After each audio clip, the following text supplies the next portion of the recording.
Okay.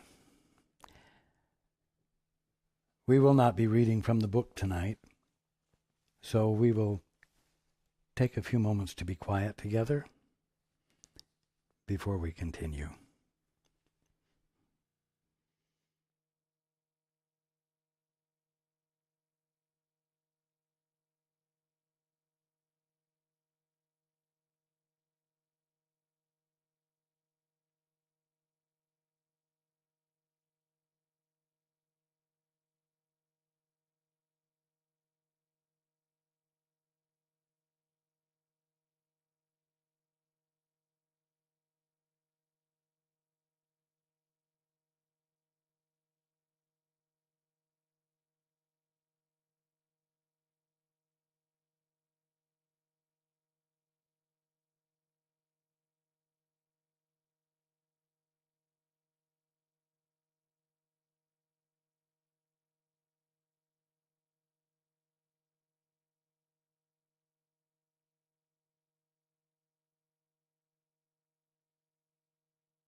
Good evening.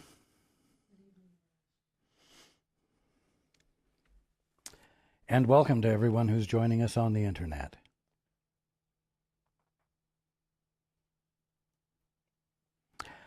I've asked Chris to give the subject on the screen tonight as the movement continues. We're going to take some time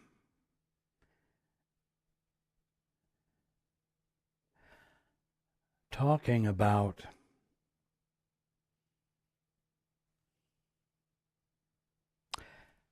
we'll say the practical aspects of what I've been teaching for a number of years, which is inseparable from A Course in Miracles.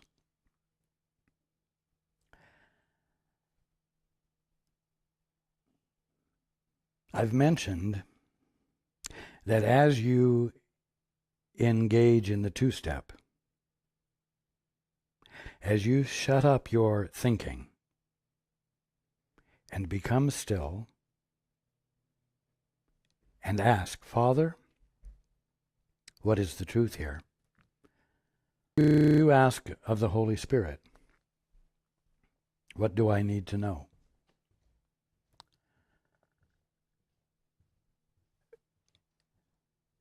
What you are going to learn as a result of what you hear is going to change you.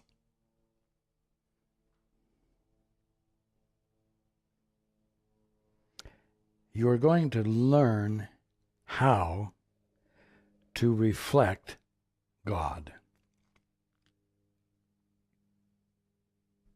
You're going to learn how to express knowing that comes as a result of listening to the Father or listening to the Holy Spirit, who will relay to you what the Father is meaning or saying.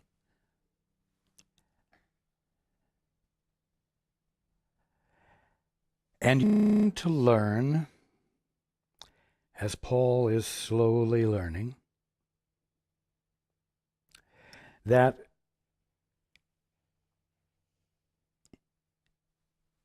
the new way of being,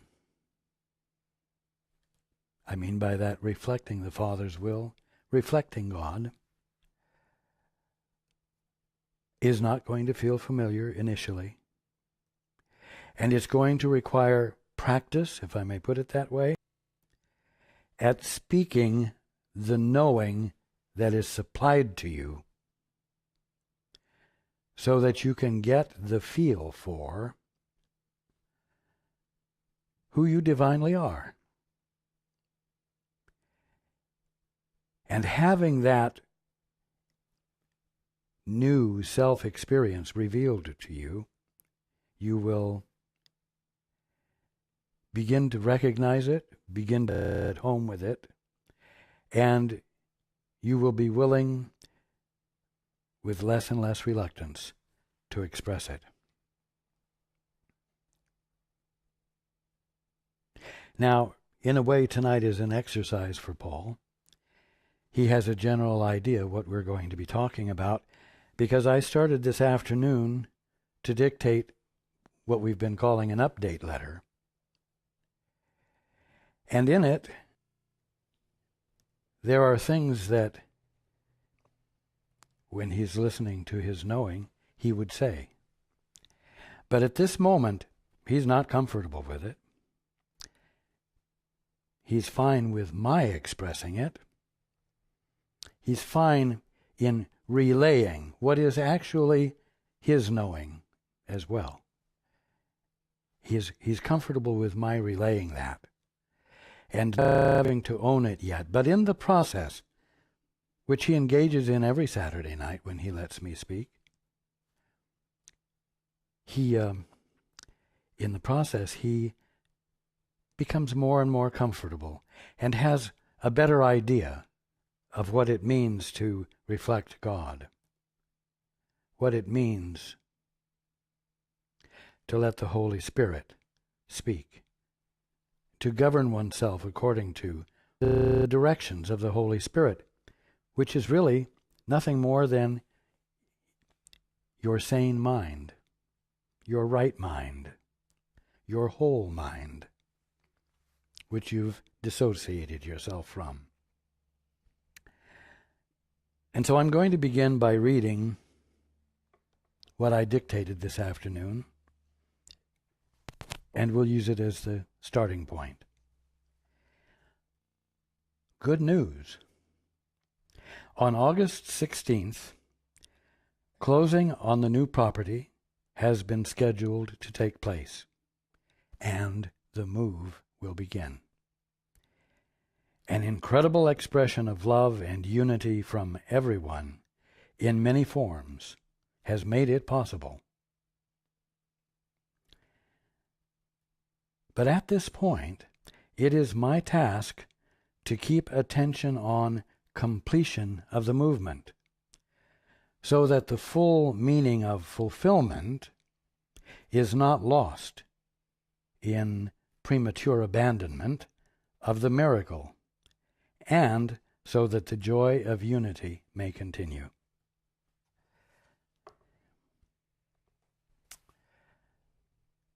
There has been a lot of joy. There's been a lot of felt camaraderie amongst everyone who has been involved. As I said before, even though you haven't met each other. That's a joyful experience. And as I've said before, it's one that everyone needs to have more consistently. It's important for the joy to continue. Now, what does this mean, premature abandonment of the miracle? Well, I continued and said, for example, it could seem quite reasonable to believe that the purchase of a $710,000 property in 10 weeks, without any initial means of doing so, is enough of a miracle to last anyone a lifetime, even though it doesn't represent the complete vision. It might be easy to say, wow, Who needs more than this? Everybody can relax. It's not necessary to be attentive anymore. It's not necessary to be in the position of experiencing a sudden shift of perception called a miracle. The miracle that has happened is, well, I continued, indeed, most everyone, in one way or another, diminishes his experience of wholeness by claiming that good already received is such an example of God's love that more is unnecessary. The prayer of a bedridden person, one not yet having received his good, might even be, if I could simply sit up and get around in a wheelchair, I would never ask for another thing.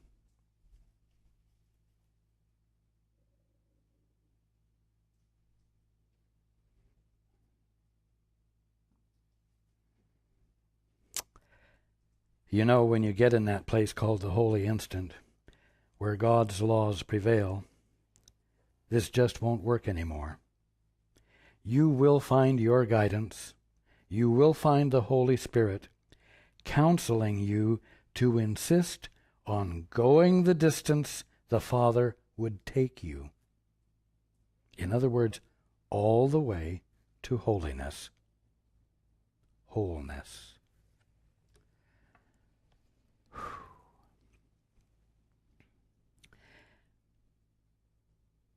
Now this is very pertinent because many of you have healings, have life-changing revelations, and they cause incredible improvements to occur. But not improvements that take you all the way to perfection. In other words, perhaps if you were bedridden, you're no longer bedridden and you are able to enjoy getting around in a wheelchair. But you know what? You're not able to walk, you're not able to drive, you're not able to swim, you're not able to dance. So wholeness hasn't been arrived at yet. And it is not necessary for you to settle for half a healing, even though half a healing puts you way ahead of where you were before and causes great joy to fill you perpetually.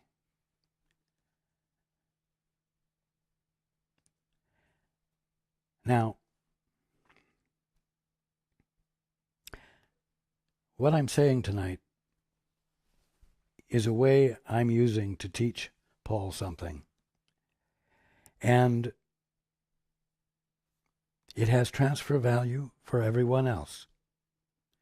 Because all of you in one way or another do exactly what I've just described.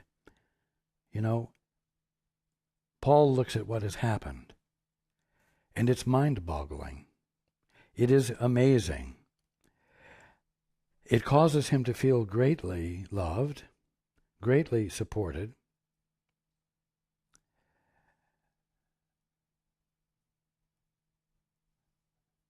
But there's an element of unreasonability to it.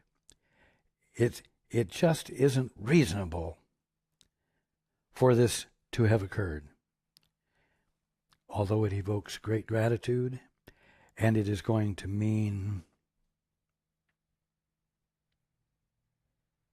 more grace in carrying on the activities of the work for both him and Susan and Chris and Judy.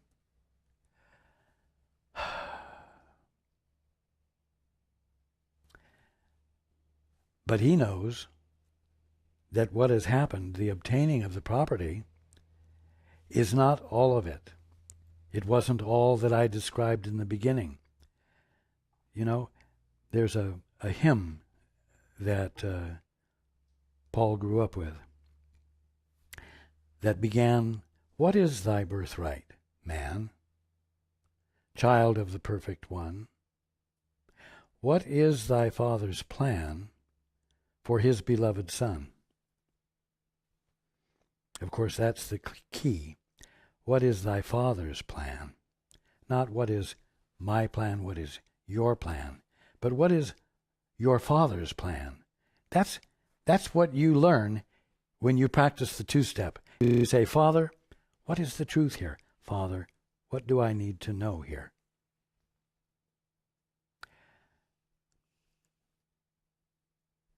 The only stumbling block any of you have in the process of awakening or in the process of experiencing healing and the evidence of your good is that you find it impossible to yield to your Father's plan.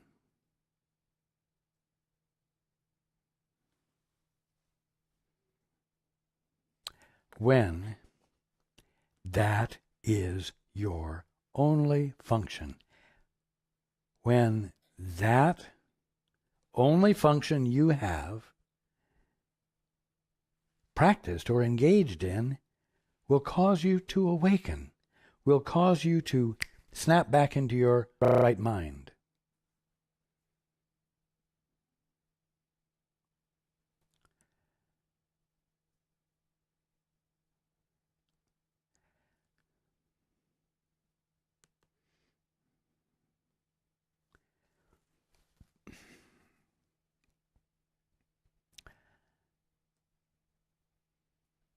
Many from a metaphysical background have learned to visualize as a means of bringing about some good or effecting a healing.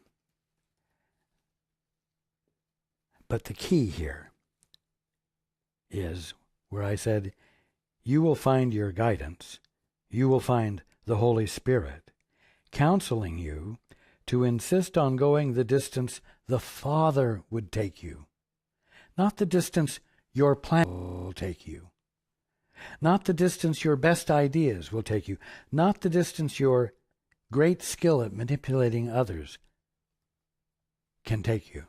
No. Insist on going the distance the Father would take you. How do you find out where the Father would take you and how far?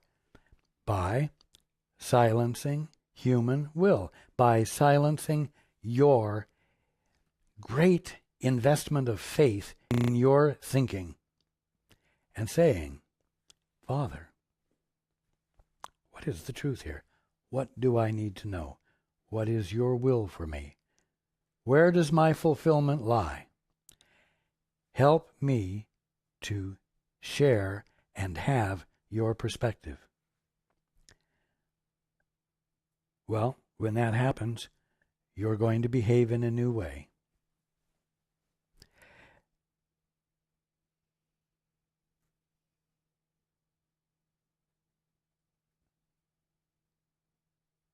Not a new way that can be written down and practiced by rote in the future, but a way that is revealed to you in the moment that you're asking to know what the truth is here. And so, going the distance that God would take you is a matter of forever saying, "Father, what is your perspective?" And eventually, even ceasing to ask the question because you yourself are bringing your attention to the Father, because you have no desire to know anything other than what He is revealing.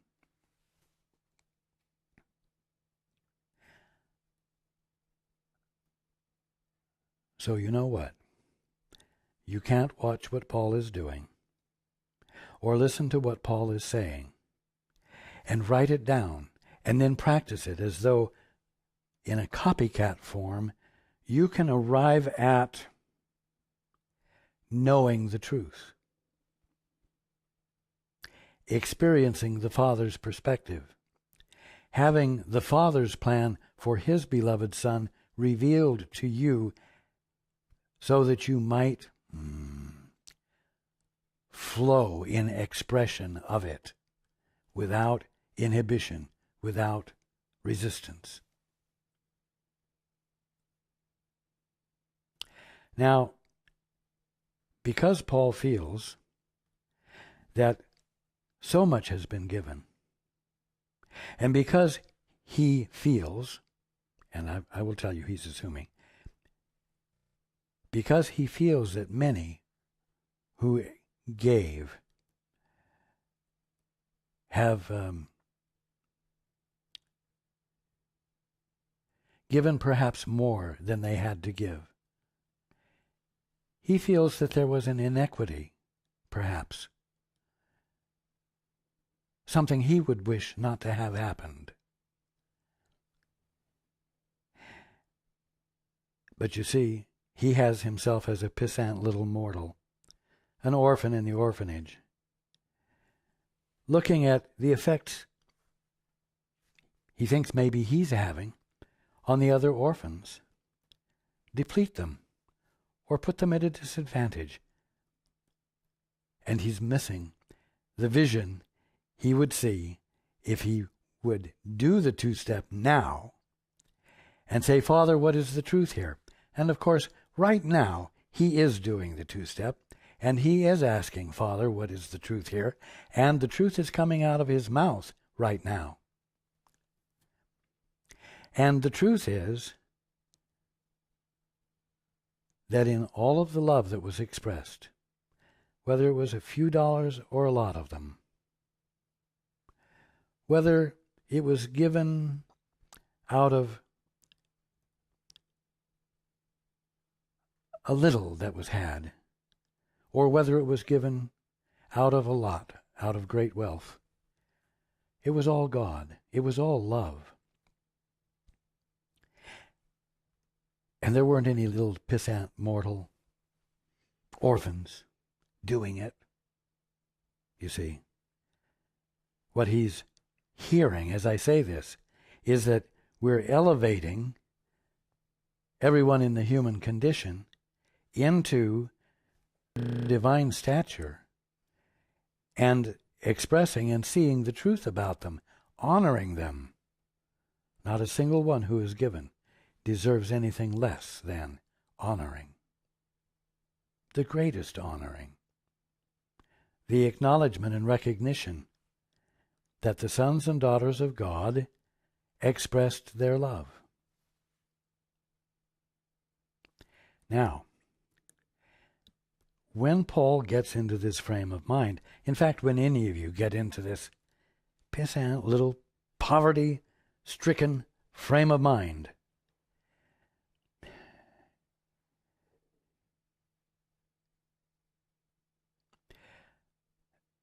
you find it difficult to consider wholeness as being your birthright.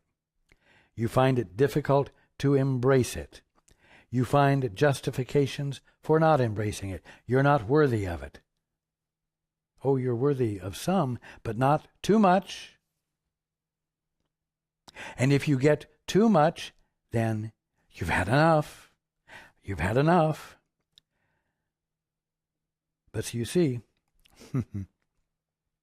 if you're listening to the Father, if you are asking to know the truth, the Father or the Holy Spirit or your guide will reveal to you the necessity of following through to wholeness, following through to the complete experience of what your Father's plan is for you. And that may stretch you and may make you uncomfortable, but that's just the pissant little mortal orphan who's uncomfortable. And that's just a set of habits, mental and emotional habits, that practicing the holy instant will break you of. It's a habit that will be broken by the persistence, the loving persistence of your guidance, or of the Holy Spirit, or of me, or of the Father.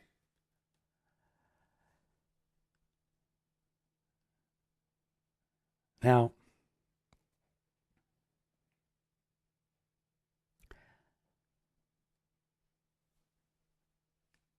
we're at this marvelous point in this movement where the new property will be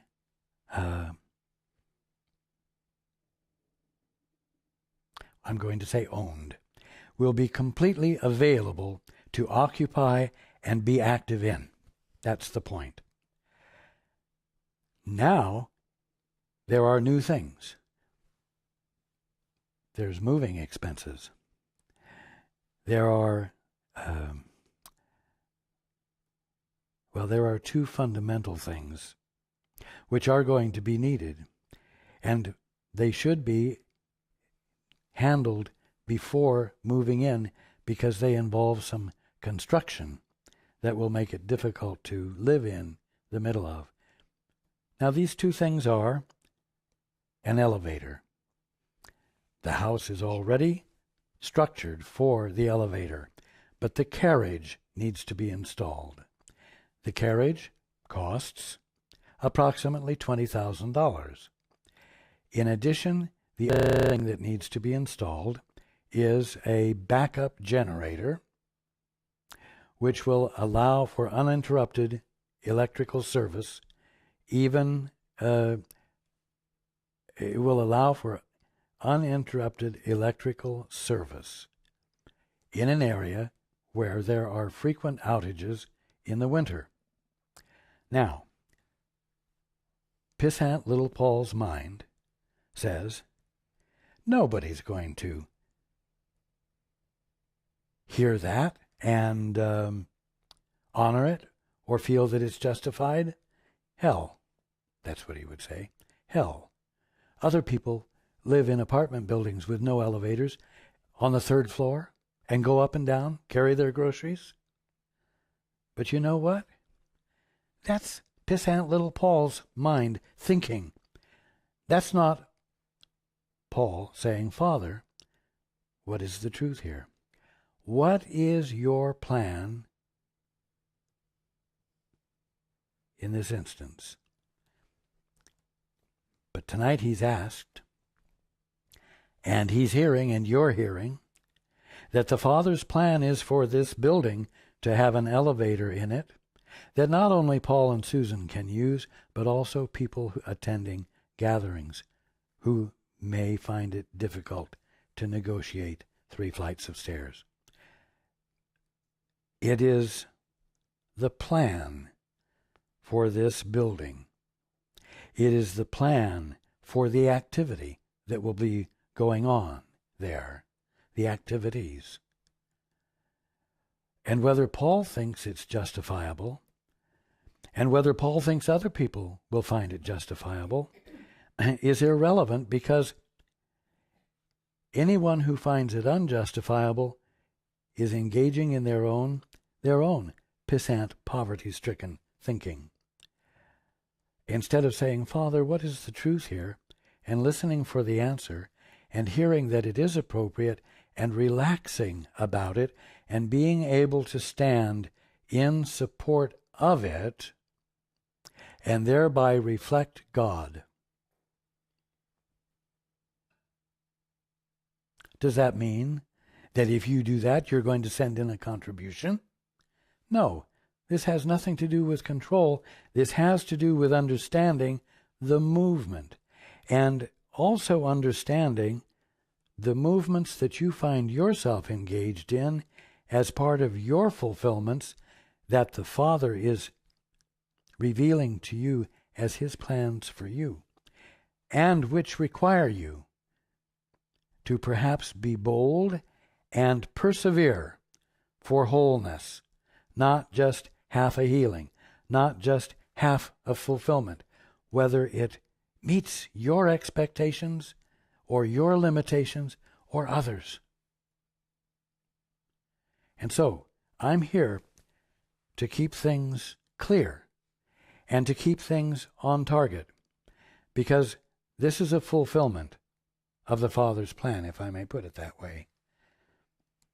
This new location, the elevator, the generator, the changes that need to be made in the building, shelving, and the things for the work that needs to be done, the arrangements for the broadcasting, and so on and so forth. Whenever you move into a new place, there are things to be done. You know what? Divine love meets the human need. Divine love reveals God's plan. And where is his plan going to show up if it isn't right in the middle of where you are, which is right in the middle of the kingdom of heaven? And so you can rest assured that as you listen to know what the truth is here and here and here, it's going to be relevant. It's going to be relevant to needs met. It's going to be relevant to elevators or shelves or generators or sprinkler heads or whatever. What is thy Father's plan for his beloved Son? Well, his plan for his beloved Son is for his beloved Son to see the kingdom of heaven where he's misperceiving the kingdom of heaven and calling it a material world and universe.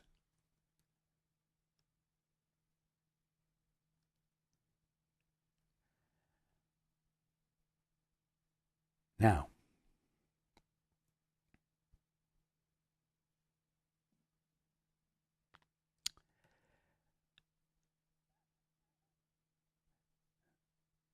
we are, you might say, at the beginning of stage 2. Is there a stage 3 and 4? No. But we're at the beginning of stage 2, the completion of the move, and the fulfillment of all of the aspects of the move. And now is the time when expenses will begin. Not the large overall expense that it took for the house, for the property, but moving expenses, equipment expenses, hiring people to help, and so on. All practical aspects of and evidence of love meeting the need.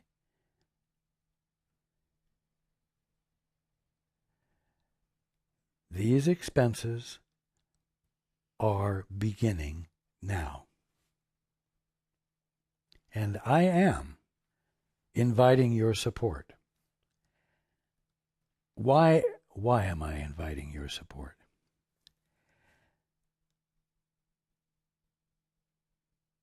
Because you're listening to me? Because you're asking to know the truth, and you're listening to me as I share it, and you're finding it of value.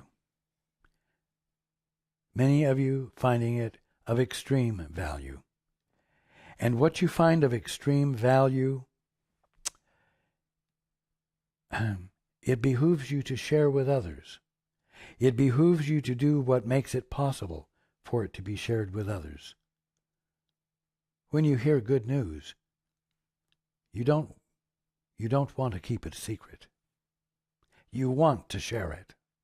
You want to feel the camaraderie of others with you knowing the truth and experiencing movement to wholeness, if I may put it that way, or the instantaneous experience of it. And so I'm asking for support from those who find it of value and who are willing to do what it takes to extend it to make it more available to others. It's that simple. You see, knowing the truth is extremely practical.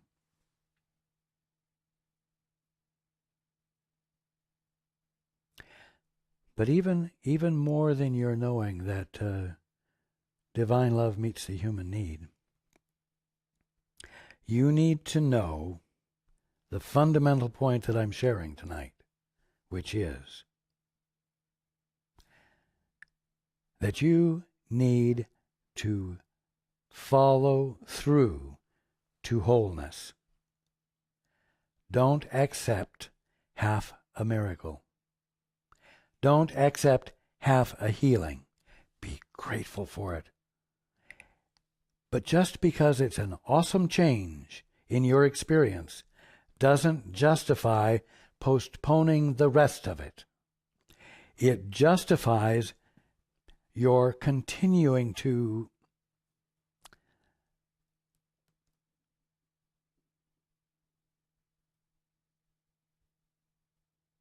press for the experience of the complete healing.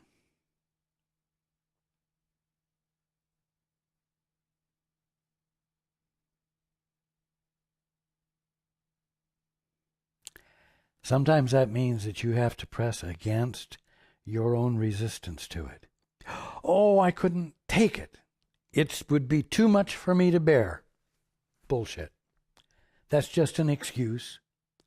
That's just an excuse for not yielding up the last bit of willfulness that it takes to resist God's plan for you. To resist the sudden shift of perception called a miracle, in which your right mind registers with you as your clarity and constitutes the means of awakening.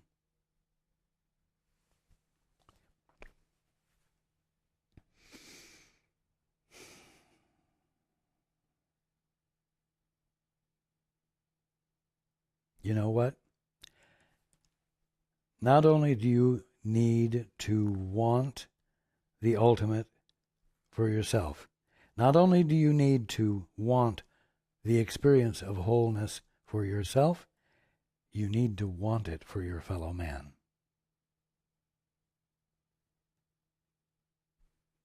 You can't have it privately.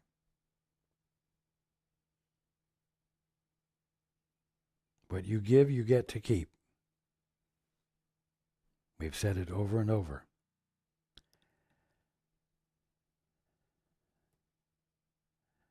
So,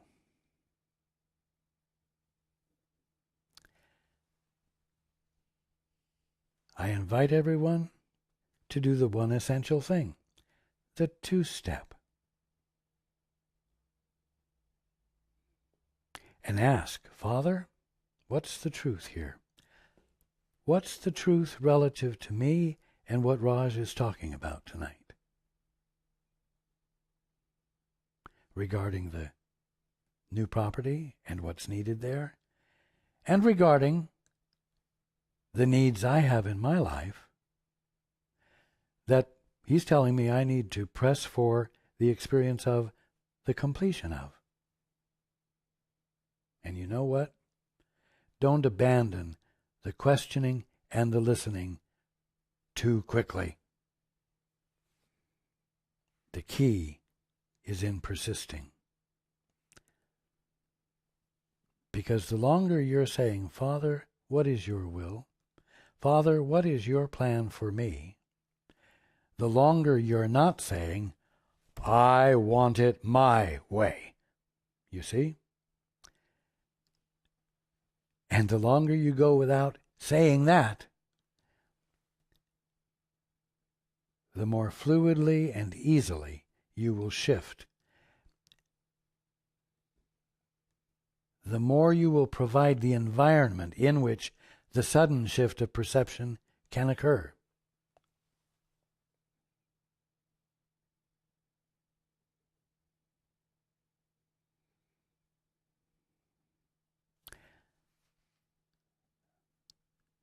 I love you all.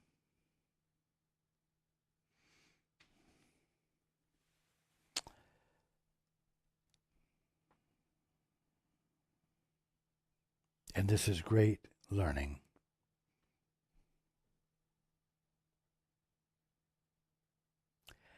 Every connection you have with the Holy Spirit or with your guide will strengthen the divine one that you are and simply dissolve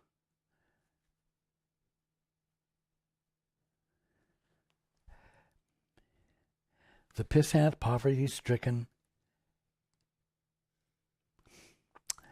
orphan that you've thought you were.